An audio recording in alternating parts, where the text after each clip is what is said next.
A day in my life as a public school teacher and a mom of two. Hey guys, it's Cheers Syra Yamson back again with another mini vlog.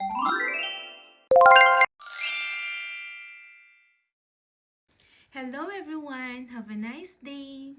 Ngayon ang araw na ito ay Friday, so last day na ng pasok namin. Sumasaya naman tayo kasi bukas ay weekend na naman. Pwede naman tayong gumising ng late.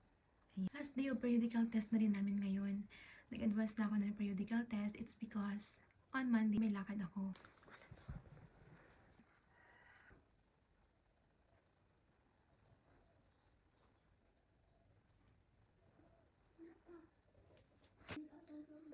Napasok na kami sa school. Bye!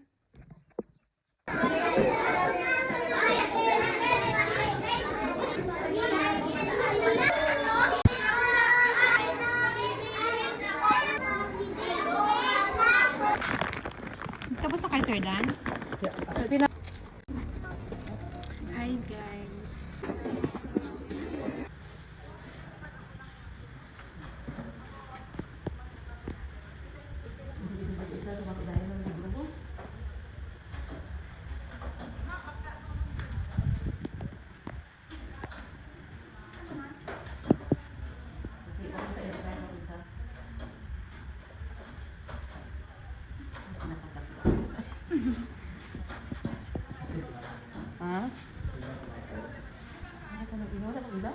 Kaya po kayo nasira ang ano, yung pindutan.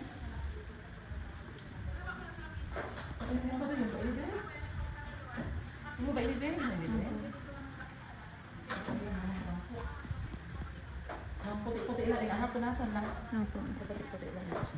Sabi na ka,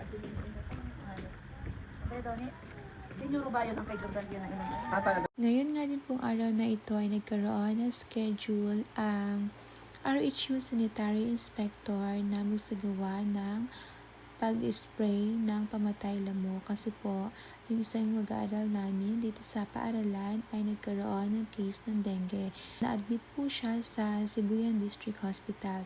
Hindi naman po natukoy kung talagang sa school nang galing ang igat ng lamok, pero para masiguradong ligtas ang mga mag-aaral sa aming paaralan ay minabuti po nilang gawin ang ganitong gawain. So thank you po sa RHU Sanitary Inspector sa agarang aksyon upang mapanatiling ligtas ang aming mga mag-aaral. Sana po ay hindi na madagdagan ang case dito. Thank you for watching! Bye!